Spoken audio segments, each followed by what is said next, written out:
Claudiciaire, sans peur, dénonce la soumission politique des dirigeants africains dictée par la peur. Bonjour tous.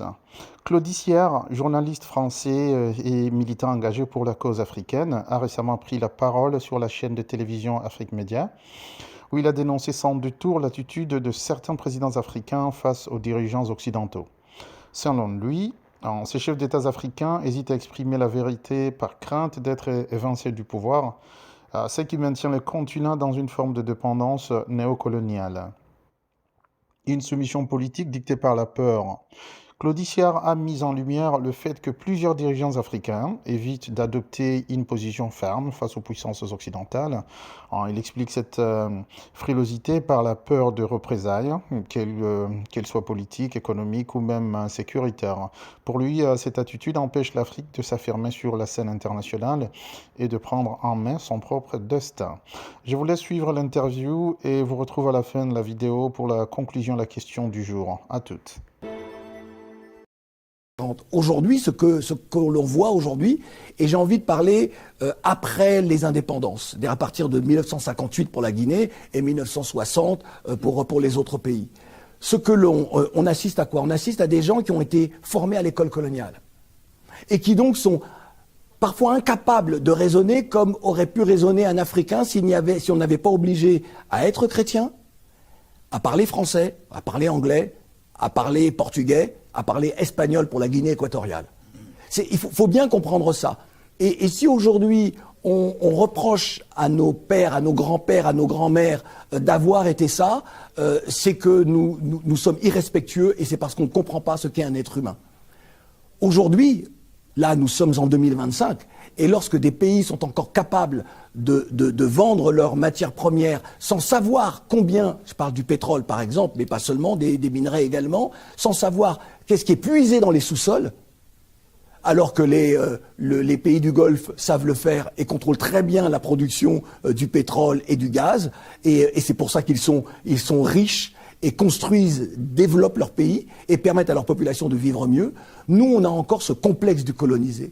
On est encore complexé vis-à-vis des Européens. C'est pour ça que, lors de ce symposium ici à Berlin, lorsque le ministre des Affaires étrangères du Togo, Robert Dussey, est capable de dire ce que personne n'ose dire, moi je me suis retrouvé en face de responsables politiques d'Afrique, je ne vais pas dire de quel pays, mais lorsque je leur dis, mais pourquoi vous ne dites pas ça ? Pourquoi vous ne faites pas ça pour vos populations? Et on finit par me confier, si on fait ça, on risque d'être facilement renversé ou mis de côté, s'ils sont ministres ou autres, par les puissances européennes, les puissances occidentales. Et je dis aux uns aux autres, vous vous trompez. Le monde a changé, l'Occident a changé. Les Européens ont changé. Ce n'est plus les mêmes générations. Et c'est vous qui cultivez encore un complexe qui vous empêche d'avancer, qui empêche à vos populations de se développer et, j'ai envie de dire, de s'accomplir, et qui oblige beaucoup de jeunes à traverser le désert, à traverser la mer pour chercher un avenir meilleur. Alors, donc, on pourrait ici comprendre que finalement, la plus grande conséquence de cette conférence de Berlin aura été finalement ce formatage-là, ou alors ce complexe du colonisé, finalement, qui se retrouve chez nos dirigeants du continent africain, chez la plupart en tout cas, même s'il y en a qui lèvent la tête, et qui fait aujourd'hui ce complexe-là. Je voudrais juste ajouter quand même à cela, parce que je suis pas en train de dire si vous êtes ça, eh bien vous n'êtes pas de bons Africains. C'est pas du tout ce que je veux dire.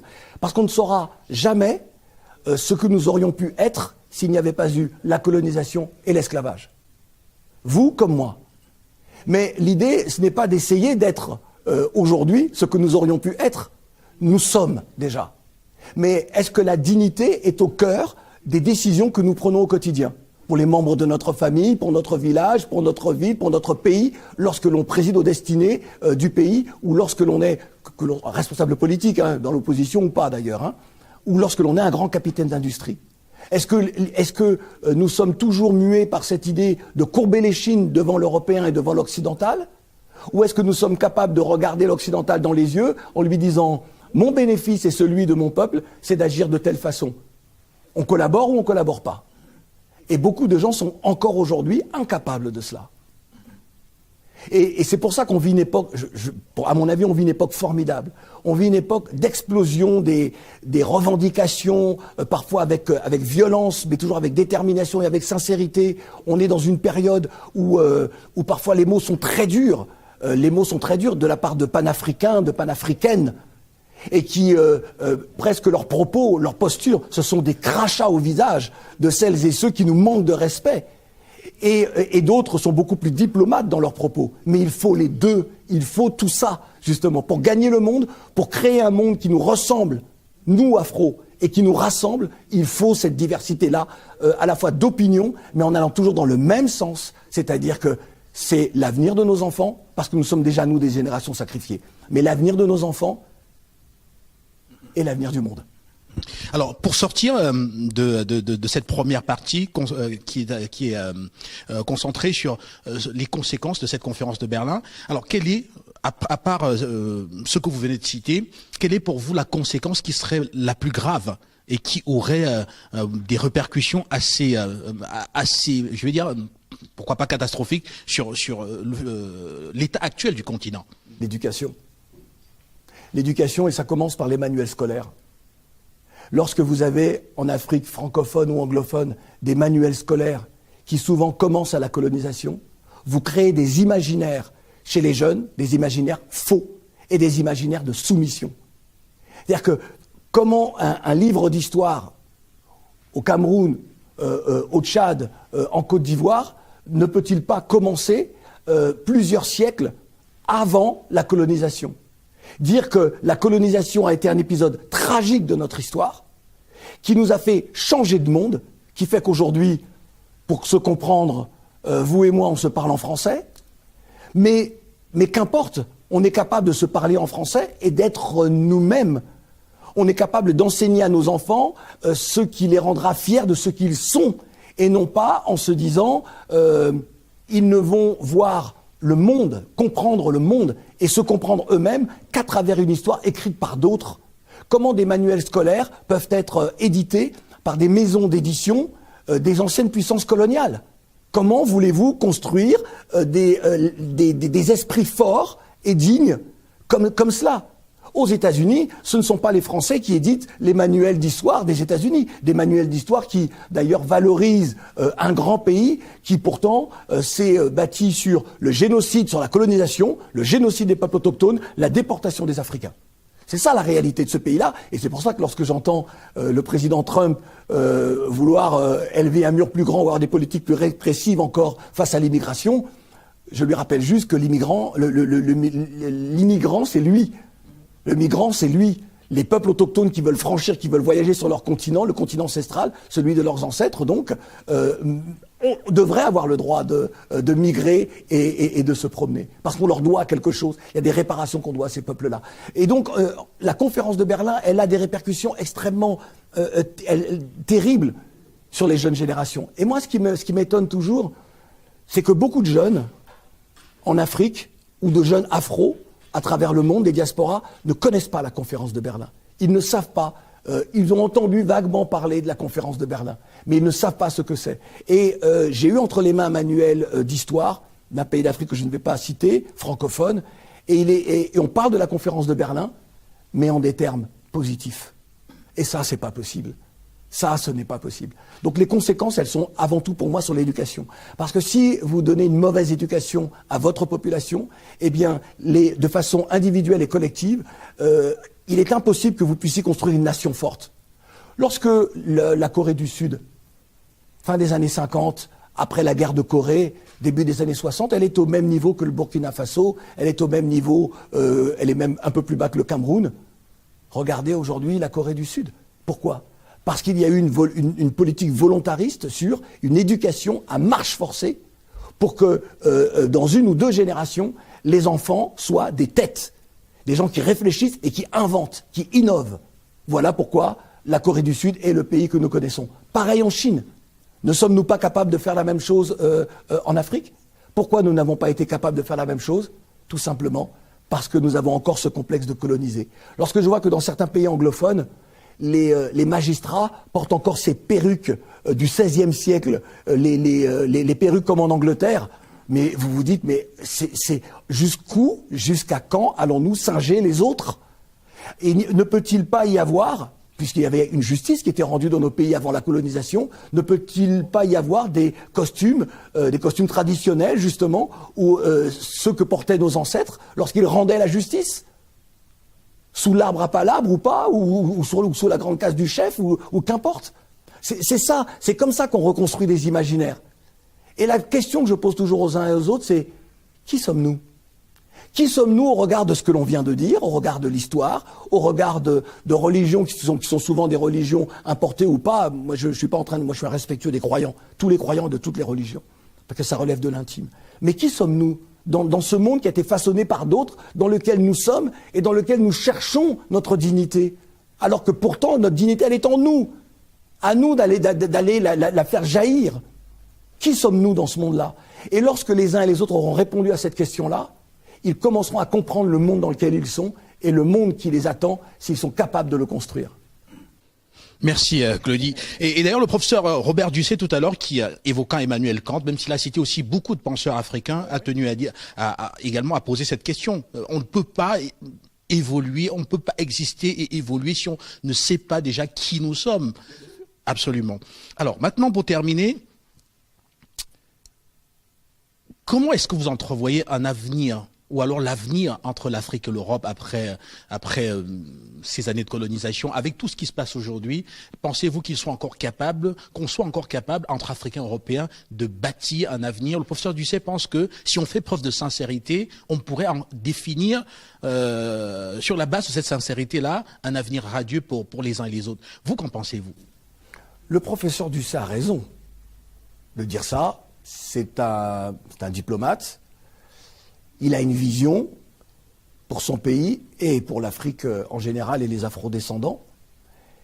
Il y a une période là, moi qui suis français et qui vis en France, que l'Europe de l'Ouest est en train de vivre. J'ai même envie de subir, mais eux pensent que tout est normal. C'est ce repli identitaire dont je parlais. Cette extrême droitisation de la politique française. Les responsables politiques aujourd'hui, au sein du gouvernement français, sont capables d'avoir des propos d'un racisme qui nous ramène à la conférence de Berlin, qui nous ramène à l'époque de l'esclavage. Et quand vous comprenez ça, ce ne sont pas que des gens dans l'opposition, c'est vraiment une politique gouvernementale aujourd'hui. Cela veut dire que vous vous acheminez vers des dizaines d'années où des responsables politiques auront cette posture-là. Ils vont marginaliser encore un petit peu plus celles et ceux que l'on appelle des Français issus de la diversité ou issus des minorités. Et l'être humain est capable de tout. L'histoire nous l'a enseigné. Et il n'est pas impossible qu'il y ait, au-delà de pogroms sociaux, mais qu'il y ait également des crimes commis, des crimes isolés, ou peut-être des crimes de masse. L'Europe, là, est prête à ça. Elle n'a... La dernière guerre j'ai envie de dire, sur le sol français, c'est 39-45, la Seconde Guerre mondiale occidentale, parce que la guerre d'Algérie était un petit peu loin pour les Français. Et on a le sentiment qu'il y a une génération qui ne comprend pas quels sont les affres de la guerre. Il est facile de déclencher une guerre, il est plus difficile de l'arrêter. Lorsque vous entendez les responsables politiques français sur, normalement, ce qui n'aurait dû être qu'un conflit ou en tout cas quelques divergences diplomatiques entre la France et l'Algérie. Lorsque vous entendez les responsables politiques s'en prendre à l'Algérie de cette façon-là, c'est parce qu'il y a une revanche à prendre sur cette guerre d'Algérie qui a été perdue par la France. Et que c'est un passé qui n'est pas passé justement chez certains d'entre eux. Et parce qu'il y a ce racisme-là envers les Algériens de France. Et parce qu'il y a encore des comptes à régler. Il y a le même ressentiment envers les Africains, envers les Noirs de France. Ce racisme-là, il est réel et il va se développer. Donc avant qu'il y ait entre l'Afrique et l'Europe une réconciliation ou un partenariat qui se voudrait gagnant-gagnant, respectueux, un respect mutuel, il va falloir que l'Afrique assiste à ce que moi j'appelle un effondrement politique, spirituel de la France, des pays d'Europe de l'Ouest. L'extrême droite prendra le pouvoir en France, c'est une évidence. J'ai même envie de dire qu'elle est déjà presque au pouvoir en France. Et je ne sais pas comment l'Afrique va pouvoir, les pays d'Afrique vont-ils pouvoir négocier, travailler avec des pouvoirs d'extrême droite, dont on sait que sur nous, ils n'ont qu'un regard de racisme. Alors le pragmatisme va les obliger à travailler, à faire du business. Mais peut-être que ça peut nous aider, nous, à accélérer notre émancipation et à comprendre réellement ce qu'est ce monde. Merci Claudicia, merci à vous d'avoir marqué cet arrêt du plateau de la télévision panafricaine ici à Berlin. Guy, je vais profiter Oui, allez-y. de ton plateau. Allez, tu es plus jeune que moi, je te Merci, oui. Et pour dire que nous sommes en train, nous, de nous organiser en Europe pour créer un mouvement citoyen des Afro-Européens, ça commencera par la France, qui en réalité sera un parti politique, pour présenter des femmes et des hommes à différents scrutins, municipaux, législatifs et présidentiels. On n'a pas d'autre choix, parce que beaucoup d'Afro en Europe n'ont pas le mythe du retour sur le continent ou le mythe du retour dans les Caraïbes, ont décidé que la France était leur pays, la Belgique était leur pays, l'Allemagne était leur pays, et ils resteront là. Et face au racisme, à tout ce que je disais, il faut que l'on s'organise. Ils doivent impérativement s'organiser parce que aujourd'hui ça devient c'est hyper politique et donc il ne faudrait plus être uniquement dans les mouvements de conscience, de sensibilisation. Il est question d'avoir une partie, même si qu'elle soit aussi petite que soit-elle, une partie du pouvoir pour être capable. Et ni dans les mouvements antiracistes. Moi je dis toujours, celui qui va chez le médecin, c'est celui qui est malade. Le racisme, c'est une maladie, c'est une pathologie. Donc moi, j'ai pas à rentrer dans les combats antiracistes. En tout cas, plus aujourd'hui. Parfaitement. Merci à vous, Claudicia. On suivra de très près, effectivement, ce nouvel engagement. Et bien sûr, on va relayer du mieux qu'on pourra afin... Ce sera Génération Consciente. Le mouvement s'appellera Génération Consciente. Absolument. On ne change pas le label gagnant. Non. Voilà. Merci aux téléspectateurs de la télévision panafricaine. Nous restons ici à Berlin et nous allons continuer à discuter avec des invités spéciaux pour tenter de comprendre déjà quelles auront été les conséquences de cette conférence de Berlin sur le développement de l'Afrique et surtout sur comment est-ce qu'on pourrait entrevoir l'avenir avec l'Europe très prochainement ou alors dans le futur. À très bientôt. Un appel à la prise de conscience africaine. En conclusion, il a notamment souligné que de nombreux chefs d'État africains sont maintenus en place grâce au soutien des anciennes puissances coloniales, qui n'hésitent pas à les déstabiliser ou à favoriser des coups d'État dès qu'ils s'émancipent de leur tutelle. Cette situation empêche toute politique réellement souveraine et entrave le développement du continent. Claudicia a appelé les Africains à prendre conscience de leur histoire et à exiger de leurs dirigeants une posture plus courageuse face aux puissances occidentales. Il a exhorté les populations à soutenir les leaders africains qui défendent les intérêts du continent et à rejeter ceux qui ne font que perpétuer la dépendance et la soumission. Son message s'inscrit dans un discours panafricaniste de plus en plus populaire, notamment au sein de la jeunesse africaine, qui réclame un véritable changement et une rupture avec les mécanismes néocoloniaux encore en place. C'est tout pour aujourd'hui. Notre question du jour est, que pensez-vous des déclarations de Claudicia sur le comportement de peur des leaders africains? A-t-il raison ou pas? Laissez-nous vos commentaires en bas, ne manquez pas de vous abonner et de partager la vidéo. Merci, à la prochaine.